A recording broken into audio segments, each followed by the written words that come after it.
Good morning, breaking news overnight. China on the watch. Is your car more expensive? Buying a car in China might be. A former dispute at the World Trade Organization regarding vehicle imports may have a precedent on the market. What does China and counterparts have to say? Live and today we have Natalia Ruiz and Samuel Hill. Argentina on an end wound, more economic problems. An arbitrary rule between Argentina and two US investors regarding foreign investments back in the 1990s may cause a precedent for today. What was the litigation all about? We got you covered and more news ahead. Today is Tuesday, October the 25th, 2023.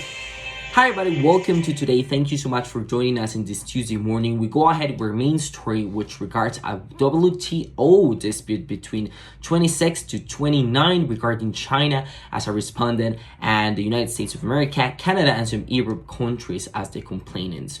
We know that one of the functions of the World Trade Organization is the settlement of trade disputes, but what was the measure here at issue? Joining us now, it's former representative of Canada at the WTO, Mr. Samuel. Thank you for joining us. That's the question. What is the measure Hello, at Carlos, issue? and thank you to inviting me to the show. I'm so glad to be here. First of all, the matter that concerns us is that China imposed an increase of the tariffs in a 25%. The tariffs according to the auto vehicle parts.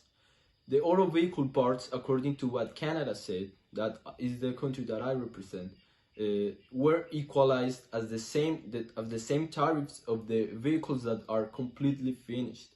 So this doesn't make sense, okay? Because according to what the treaties and the agreements that were signed by Canada, United States, and some countries of Europe, it says that the tariffs and the imports should benefit the countries that export them. According to this, it go against what the World Trade Organization's agreements of 1994 said. Also, according to the schedule of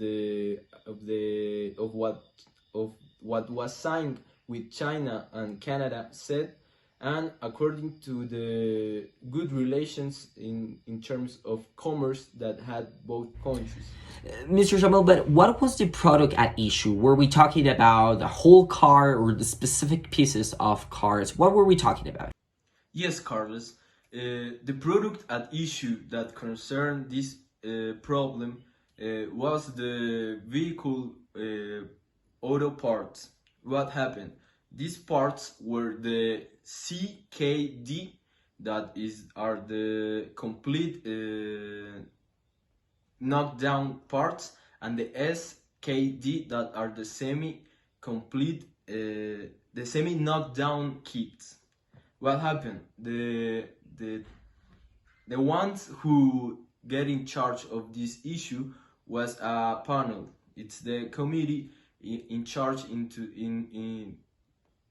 the World Trade Organization of these matters, and there they said that this was an unfair tariff imposed to the countries that signed or made the deal with China. What happened? In 2009, China put the decree that turned back the relations to the point that they were before, and with this decree, the relations between the states involved, including Canada, turned down better. Thank you, Samuel, for your time. But what were the World Trade Organization panel major findings? Joining us here live today, it's Natalia, former panelist of the WTO. That's a good question, Carlos. The MTO's major findings include ordinary customs duty versus internal charge. As a preliminary threshold issue, the appellate body upheld the panel's characterization of the charge as an internal charge. The appellate body upheld the panel's findings that the measures violated Article 3, Paragraph 2 because they imposed an internal charge on imported auto parts that were not imposed on like domestic auto parts. Even if the charge were an ordinary customs duty, it was still inconsistent. The panel rejected China's defense of its measures under Article 20. The panel rejected China's defense of its measures under Article 20 because China had not proven the measures were necessary to secure compliance with its schedule.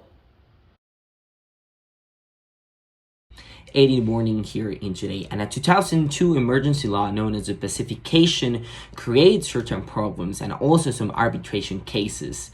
Our topic right now is the arbitration case between two United States investors and the Republic of Argentina regarding this emergency law. Joining us now, it's Mr. Samuel, a professional in this case. Samuel, thank you so much for having us. What is the position of Argentina in this matter? Thank you for inviting me here to the show. First of all, it's important to say why Argentina is involved in this issue. For understand why Argentina is dealing with this case, it's important to say that an investors from United States made some investment in the country. What happened is that this happened in the 1990s and between 1990s and the start of the century. In 1990s, Argentina was dealing with an economic crisis and was turning into a privatization. What happened? The country turned like the tariffs. The government suspended temporarily the tariffs and frozen them too. So what happened is that with this temporarily frozen of the tariffs and a turn into a non-dollarization, so the Argentinian money was like officially the one that was going to act into the country. So the dollarization put it ahead, so it was not important. There was a problem with the investors, so they claim with an arbitral tribunal this issue, and Argentina said that this issue was because it was in an emergency, because they were into a crisis. And what finally happened in 2006 is that this tribunal said that okay, you have to solve this with the investors, and through a monetary adjustment the problem was solved efficiently, and the shareholders received their part of the investment they made, and all this problem was solved in a good way.